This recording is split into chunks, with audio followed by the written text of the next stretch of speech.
Tema kita hari ini adalah hatiku bergembira karena Allah juru selamatku. Lukas 1:46-55. Lalu kata Maria, jiwaku memuliakan Tuhan dan hatiku bergembira karena Allah juru selamatku. Sebab dia telah memperhatikan kerendahan hambanya, sesungguhnya mulai dari sekarang segala keturunan akan menyebut aku berbahagia. Karena yang Maha Kuasa telah melakukan perbuatan-perbuatan besar kepadaku, dan namanya adalah kudus, dan rahmatnya turun-temurun atas orang yang takut akan dia. Ia memperlihatkan kuasanya dengan perbuatan tangannya dan mencerai-beraikan orang-orang yang congkak hatinya. Dia menurunkan orang-orang yang berkuasa dari tahtanya dan meninggikan orang-orang yang rendah. Dia melimpahkan segala yang baik kepada orang yang lapar dan menyuruh orang kaya pergi dengan tangan hampa. Dia menolong Israel hambanya karena dia mengingat rahmatnya seperti yang dijanjikan kepada nenek moyang kita, kepada Abraham dan keturunannya untuk selama-lamanya. Nah, Bapak Ibu, ini adalah nyanyian pujian dari Bunda Maria. Kita tahu bahwa peristiwa Natal tidak terlepas dari kisah tentang Bunda Maria, karena dialah orang yang dipilih oleh Tuhan Allah untuk menghadirkan juru selamat kita, Yesus Kristus, ke dalam dunia. Dan sekalipun kita bahas teks ini, baca teks ini tadi sekian ayat, tapi saya mau konsentrasi pada kalimat pertama saja, kalimat pertama dan kedua. Jiwaku memuliakan Tuhan dan hatiku bergembira karena Allah juru selamatku.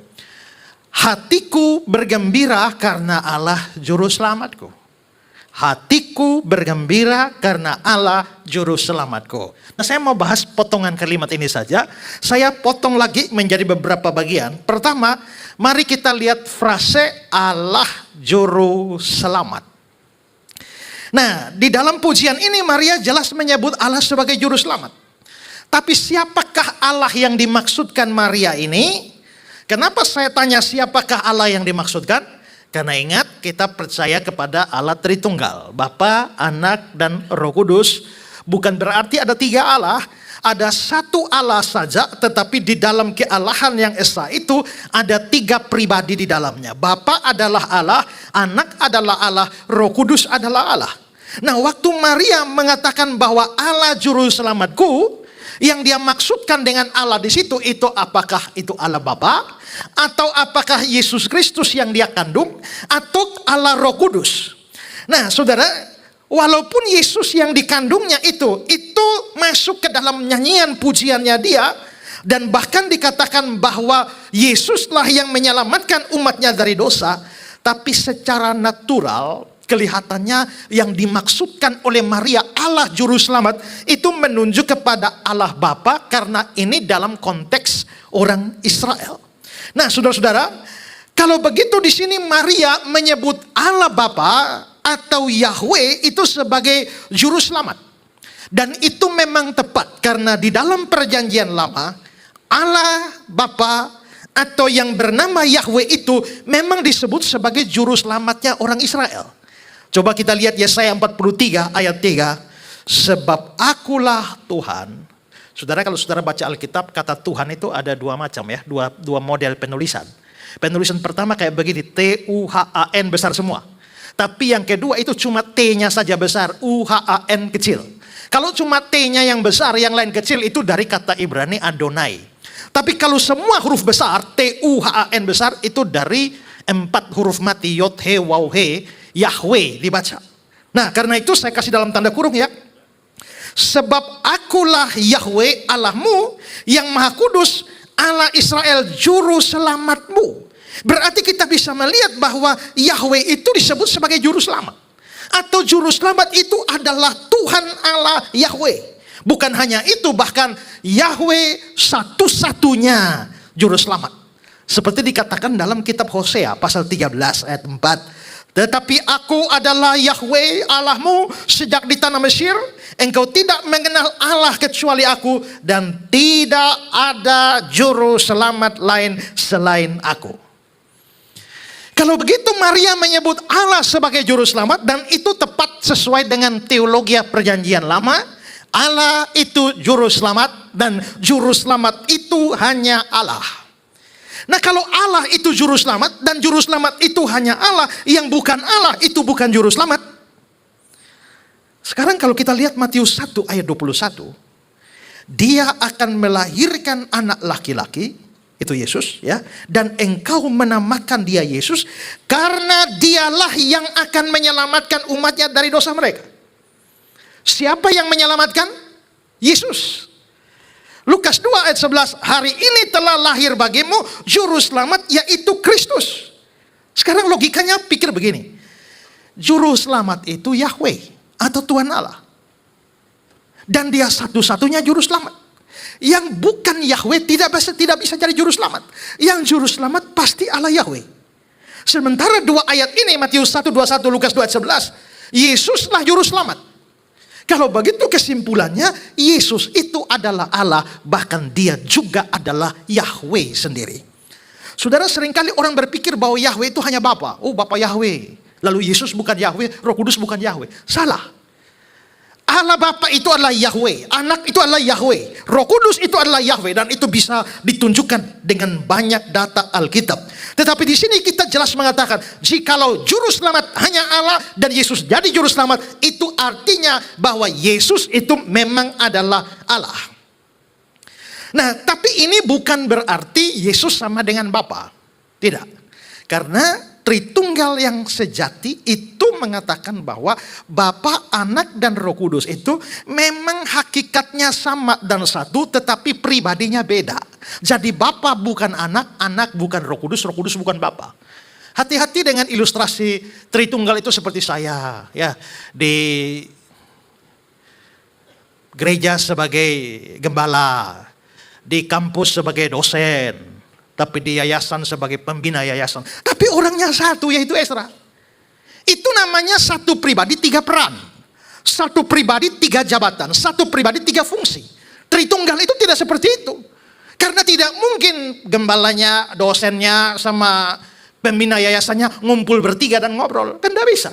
Tapi waktu Yesus dibaptis, dia keluar dari air, lalu ada Roh Kudus turun, lalu ada suara Bapa, inilah anakku. Berarti tiga-tiganya itu memang bisa ketemu dan bisa ngumpul. Berarti Bapa bukan Anak, Anak bukan Roh Kudus bukan Bapa.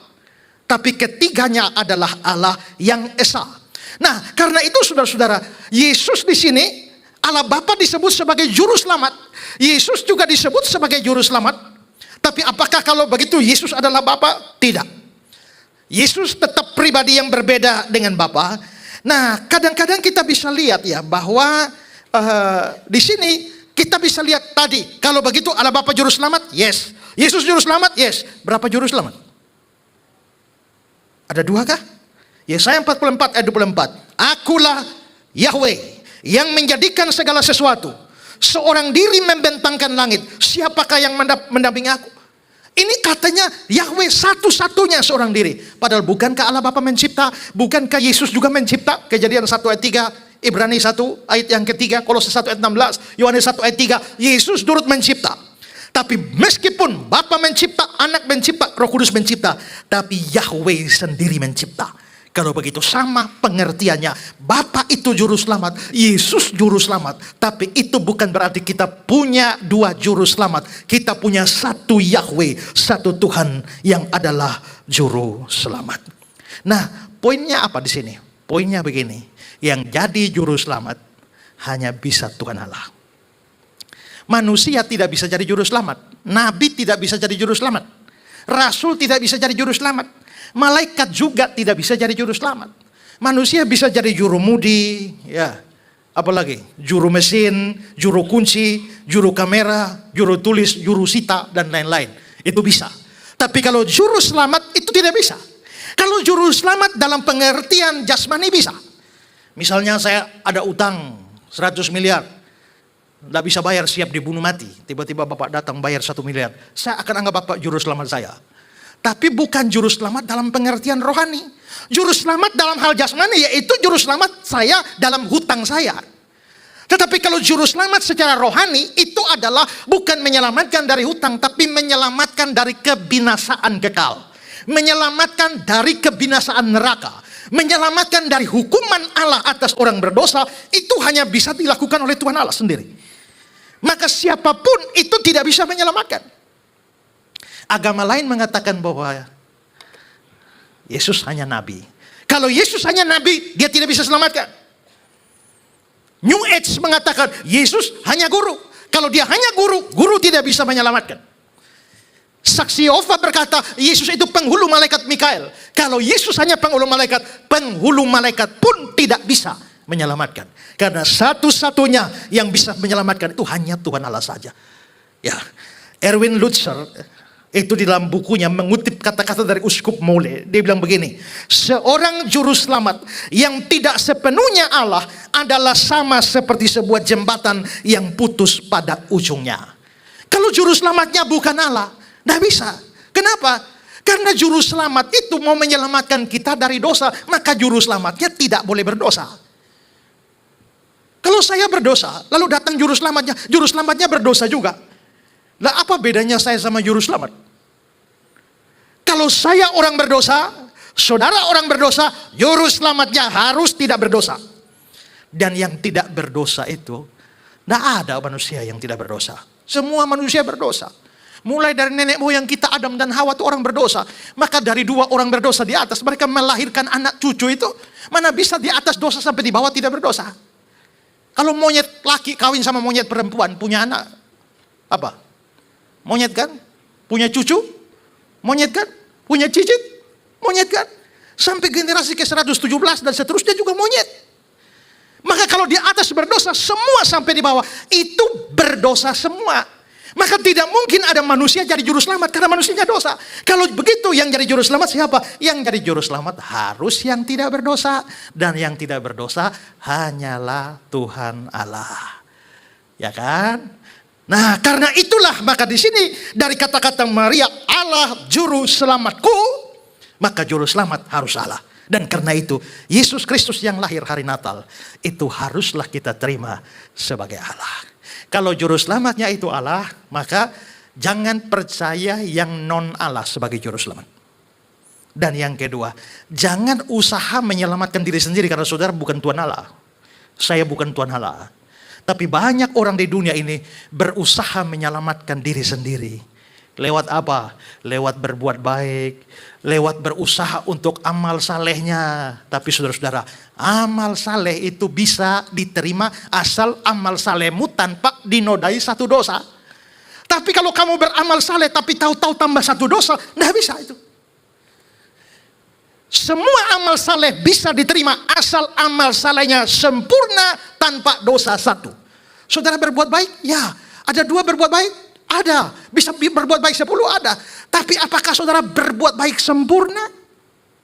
Tidak. Kalau tidak ada, maka perbuatan baikmu tidak ada manfaat apa-apa untuk menyelamatkanmu. Karena itu jangan berbuat baik supaya selamat. Nanti tidak selamat. Nanti selamat dulu baru berbuat baik. Bukan berbuat baik baru selamat. Selamat dulu baru berbuat baik. Nah, selamat artinya juru selamat kita haruslah Allah. Banyak orang juga berpikir bahwa asal saya berhenti berdosa, maka saya pasti selamat. Tidak bisa, saudara. Karena berhenti berbuat dosa itu mungkin itu sama seperti begini. Saudara bunuh orang, habis itu masuk ke pengadilan. Waktu saudara disidang oleh pengadilan, saudara bawa, Pak Hakim, saya janji mulai sekarang tidak bunuh orang lagi, Pak Hakim. Hakim itu mungkin ya baiklah, kamu tidak bunuh orang lain. Masalahnya kamu sudah bunuh itu. Jadi kalau kamu tidak berdosa lagi ke depan ya bagus. Tapi masalahnya kamu sudah berdosa. Dan untuk dosa yang sudah terjadi itu layak dihukum. Atau kalau saya baju di sini saya main tinta, begitu saya main tinta tiba-tiba tintanya tumpah kena baju dan kotor. Saya menyesal, mulai sekarang tidak main tinta lagi. Apakah ketika saya berkata mulai sekarang tidak main tinta lagi, tiba-tiba baju jadi bersih? Kan tidak juga. Karena itu setelah kita berdosa, kita berhenti berbuat dosa pun ternyata itu tidak menghapus dosa kita yang lama. Kalau begitu segala macam upaya manusia untuk menyelamatkan diri sendiri itu tidak bisa. Nah, maka satu-satunya supaya selamat kita butuh juru selamat. Dan juru selamat itu harus Allah. Allah juru selamat. Karena itu saudara, jangan pernah usaha selamat menyelamatkan diri sendiri, nanti tidak selamat. Dan yang kedua, jangan pernah cari juru selamat lain yang bukan Tuhan Allah. Cari yang Tuhan Allah. Dan Yesus Kristus adalah Tuhan dan Allah kita. Satu-satunya juru selamat. Ya, itu yang pertama. Sekarang yang kedua. Allah juru selamatku. Saudara-saudara, ini sesuatu yang menarik dari pujian Maria. Dia tidak hanya bilang Allah juru selamat, tapi dia bilang Allah juru selamatku. Ayat 46-47. Lalu kata Maria, jiwaku memuliakan Tuhan, hatiku bergembira karena Allah juru selamatku. Allah itu memang juru selamat.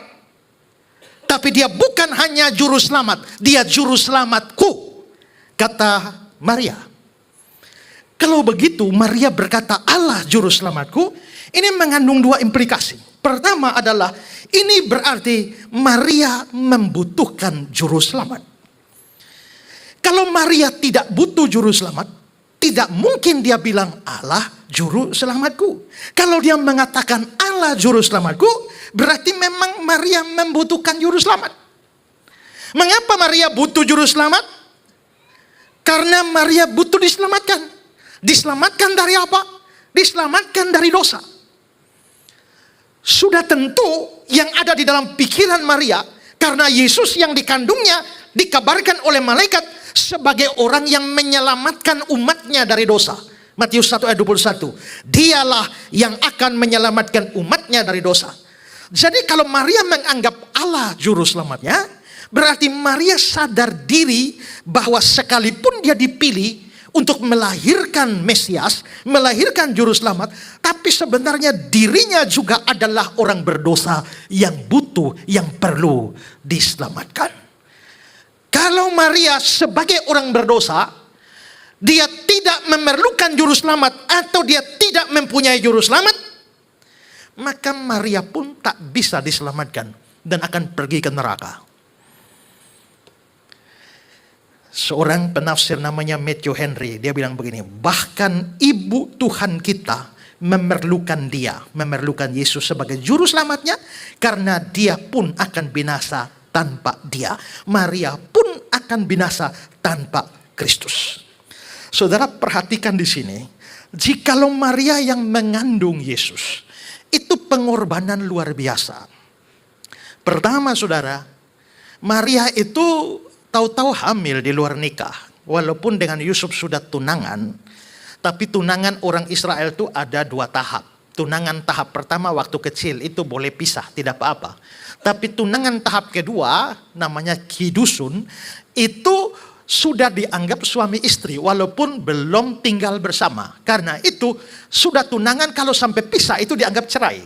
Makanya Yusuf berencana mau menceraikan Maria. Nah, tahu-tahu Maria itu hamil tanpa hubungan seks dengan Yusuf.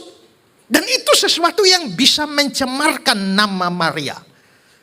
Maka Maria itu korban sosial, korban perasaan. Tapi sementara itu juga kita bisa lihat bahwa mengandung seorang anak selama berbulan-bulan, lalu setelah itu melahirkannya, lalu membesarkannya, merawatnya. Maria banyak berjasa di dalam kehamilannya, di dalam mengandung Yesus Kristus, sampai melahirkan, sampai membesarkannya. Dengan kata lain saudara-saudara, kalau ada andil paling besar buat Yesus sebagai manusia, itu adalah Maria. Tapi Maria itu juga orang berdosa. Kalau Maria tidak punya juru selamat, Maria juga tidak selamat. Dengan kata lain, orang yang paling berjasa seperti Maria saja, kalau tidak percaya kepada Yesus, dia tidak akan selamat. Apalagi kita yang tidak ada jasa sedikit pun. Saudara paham ini ya? Seandainya ada orang yang harus selamat karena jasa-jasanya, maka Maria orang yang paling layak. Karena jasanya besar dalam menghadirkan juru selamat. Tapi sementara orang yang sangat berjasa pun harus mengakui Allah sebagai juru selamatku. Berarti orang paling berjasa pun butuh juru selamat. Tanpa juru selamat, orang paling berjasa tidak ada selamat. Orang paling berjasa saja tidak selamat, apalagi saya. Apalagi saudara yang tidak ada jasa apa-apa. Maka di sini kita harus belajar bahwa semua kita perlu juru selamat. Tapi juru selamatnya, ya, itu yang pertama. Tapi yang kedua, poin B-nya adalah, ini berarti Maria menjadikan Allah sebagai juru selamat pribadi. Juru selamatku. Saudara-saudara, memang Allah itu adalah juru selamat. Itu disebutkan dalam konteks Israel. Seluruh Israel melihat Allah sebagai juru selamat. Allah adalah juru selamat kolektif, juru selamat suatu bangsa. Dan kita bisa melihat itu juga dalam nyanyian pujian itu, ayat 54 dan 55. Dia menolong Israel hambanya, karena dia mengingat rahmatnya. Seperti yang dijanjikannya kepada nenek moyang kita, nenek moyang Israel. Kepada Abraham dan keturunannya, berarti itu Israel. Maka Allah memang juru selamat Israel. Itu juru selamat kolektif. Tapi menariknya, Maria tidak puas bahwa Allah hanya jadi juru selamat kolektif. Dia harus membawa sampai tataran pribadi. Bahwa dia bukan hanya juru selamat bangsaku. Dia bukan hanya juru selamat sukuku. Tapi dia juga harus menjadi juru selamatku secara pribadi. Saudara-saudara, di dalam Alkitab, Tuhan Allah sering disebut dengan banyak sebutan yang sifatnya kolektif. Tetapi itu baru berarti kalau relasi itu dibawa sampai tataran pribadi. Ada satu orang di Alkitab lain lagi, orang lain yang selalu membuat ucapan-ucapan tentang Tuhan yang kolektif itu dibawa sampai ranah pribadi. Dan orang itu adalah Raja Daud. Tuhan itu gembala Israel, gembala satu bangsa. Tapi sampai di mulut Daud, Mazmur 23, Tuhan adalah gembalaku. Gembala Israel dibawa menjadi gembala milik pribadi. Bahkan hampir semua sebutan untuk Allah dibawa ke ranah pribadi oleh Daud. Termasuk gelar juru selamat. 2 Samuel 22 ayat 3. Allahku, gunung batuku, tempat aku berlindung, perisaiku, tanduk keselamatanku, kota bentengku, tempat pelarianku, juru selamatku, engkau menyelamatkan aku. Rajaku, perisaiku, Allahku, gunung batuku, kota bentengku, pelarianku, semua dijadikan milik pribadi. Nah, ini sama seperti Maria tadi. Allah juru selamatku. Saudara-saudara, memang Yesus itu raja, tapi apakah dia jadi rajaku? Apakah dia jadi rajamu? Yesus itu Tuhan, tapi apakah dia Tuhanmu dan Tuhanku secara pribadi? Yesus itu Allah, tapi apakah dia menjadi Allahku?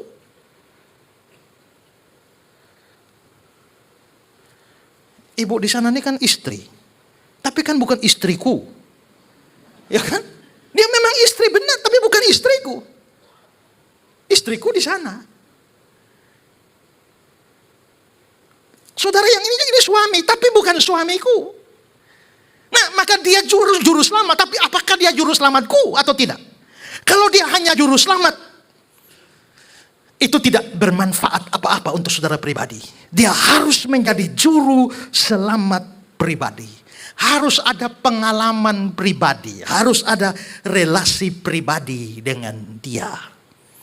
Saudara, satu kali ada acara kumpul-kumpul, makan-makan. Lalu tuan pesta bilang, hari ini di tengah kita ada seorang seniman yang luar biasa. Ya, saya jemput dia naik ke panggung untuk membacakan kepada kita suatu syair atau puisi. Ternyata seniman itu naik dan yang dia baca adalah Mazmur 23. Tuhan adalah gembalaku, takkan kekurangan aku. Dia membaringkan aku. Wah, dengan bahasa dan gaya yang begitu menawan. Dan selesai ayat 6, aku akan diam dalam rumah Tuhan sepanjang masa. Semua orang standing ovation, tepuk tangan, luar biasa.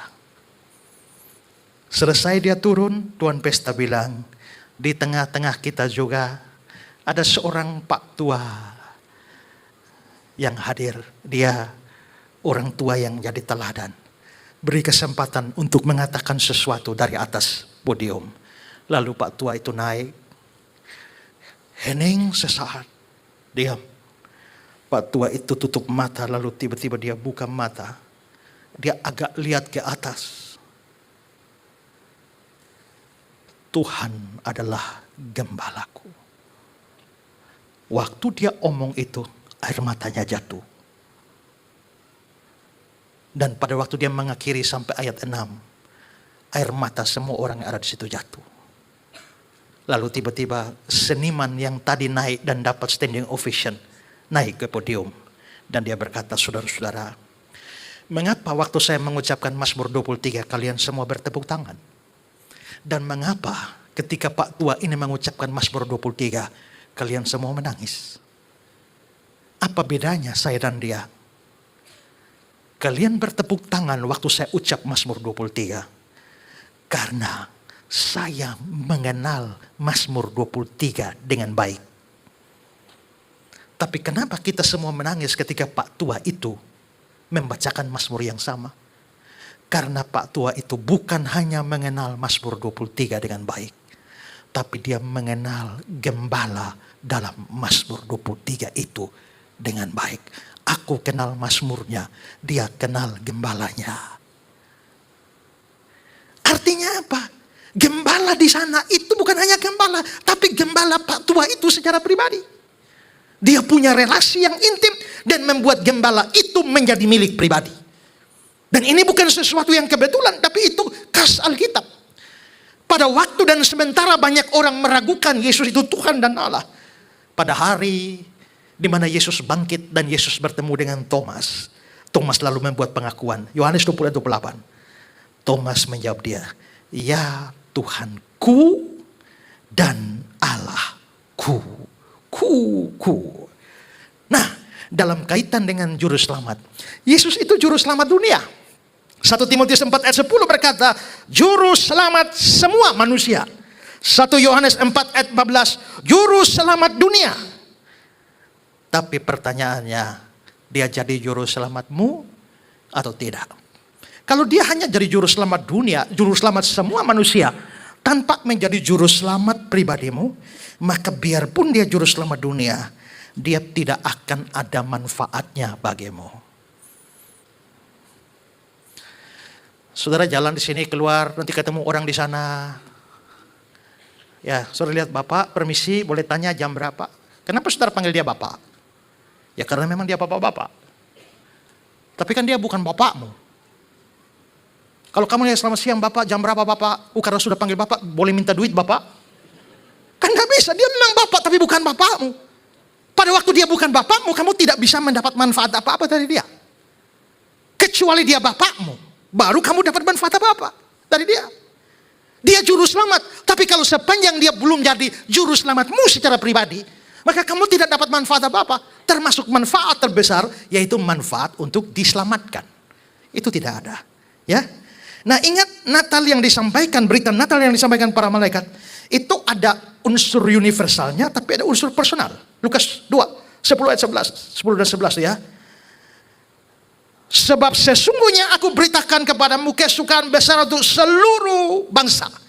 Kesukaan besar untuk seluruh bangsa. Ini universal, tapi ada aspek personal. Ayat 11, hari ini telah lahir bagimu, harus bagimu. Makanya kita lagu Natal terkenal, Natal di hatiku, ya kan? Natal itu harus bagi saya.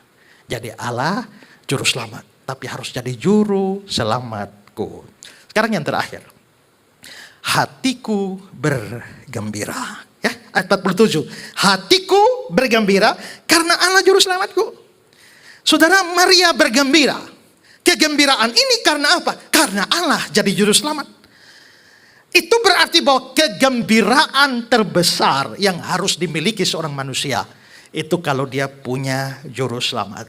Kalau saudara tidak punya juru selamat, saudara tidak bisa bergembira. Karena kalau tidak punya juru selamat pasti tidak selamat.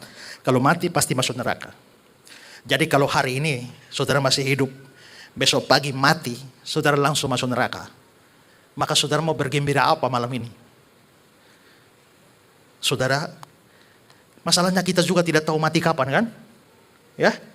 Ada orang yang sudah bau tanah tidak mati-mati. Ada orang masih bau parfum mati. Ya kan? Habis pakai parfum keluar sampai dihajar mobil tangki langsung mati. Ada bapak tua satu yang sore-sore lagi baik-baik saja, sehat walafiat. Begitu dia keluar halaman rumah, tiba-tiba sesuatu melayang dari langit, tak, kena kepala, jatuh mati. Dia mati tanpa tahu apa yang bikin dia mati. Dan semua orang kampung juga bingung. Kenapa? Karena ternyata yang menghantam kepala dia itu adalah seekor kura-kura turun dari langit. Bagaimana ini kura-kura bisa turun dari langit? Orang kampung juga bingung. Nanti berbulan-bulan kemudian baru mereka mengerti karena mengamati. Ternyata ada seekor elang yang biasa ambil kura-kura dari laut sebagai mangsa. Lalu bawa terbang tinggi. Hari itu kura-kura menangkap, elang menangkap kura-kura jumbo. Sementara naik di atas, elang tidak kuat. Terpaksa elang melepaskan. Begitu elang melepaskan, beliau keluar. Dan tak, mati. Kita semua ini tiap saat bisa mati, bukan? Tapi kalau tidak punya juru selamat, bagaimana kamu bisa bergembira malam ini, tahu-tahu besok mati kok panas ya? Neraka. Maka kegembiraan paling besar itu kalau kamu sudah punya juru selamat. Makanya kalau saya punya juru selamat, saya bilang, saya bergembira. Kenapa? Mau mati kapan saja, di mana saja, dengan cara apa saja. Orang biasa bilang, telah meninggal dunia dengan tenang. Saya beritahu kalau saudara punya juru selamat, mau meninggal dunia dengan tenang atau dengan meronta-ronta. Karena ada orang meninggalkan meronta-ronta, karena aliran listrik kan dia meronta-ronta dulu baru mati. Kalau kamu punya juru selamat, entah mau tenang atau meronta-ronta, kamu pasti diselamatkan. Nah, karena itu maka Markus 8 bilang, apa gunanya seorang punya seluruh dunia tapi kehilangan nyawanya? Tapi kalau kita diselamatkan, itu alasan bersukacita. Natal itu identik dengan pujian. Kalau kita sudah diselamatkan. Maka Lukas 1 ayat 46, Maria bilang, jiwaku memuliakan Tuhan. Ada pujian Maria. Jangankan Maria, malaikat juga puji Tuhan. Lukas 2, 13, 14, sejumlah besar bala tentara surga memuji Allah. Para gembala juga, Lukas 2 ayat 20. Maka kembalilah gembala-gembala sambil memuji dan memuliakan Allah. Kenapa? Hari ini telah lahir bagimu juru selamat. Kalau begitu, saudara belum punya juru selamat, jangan bergembira karena mati masuk neraka. Kemarin saya merayakan Natal dengan orang-orang, lalu ada paduan suara, hai siarkan di gunung, di bukit dan di... Sebenarnya semua di sini harus punya juru selamat. Kalau apa artinya saudara merayakan Natal kalau mati masuk neraka? Apa artinya saudara menyanyi, hai siarkan di gunung, mati masuk neraka? Tapi kalau sudah punya juru selamat, bergembiralah. Mungkin sakit belum sembuh. Problem belum selesai. Masalah belum terangkat. Tapi kalau punya juru selamat, hatiku bergembira. Amen.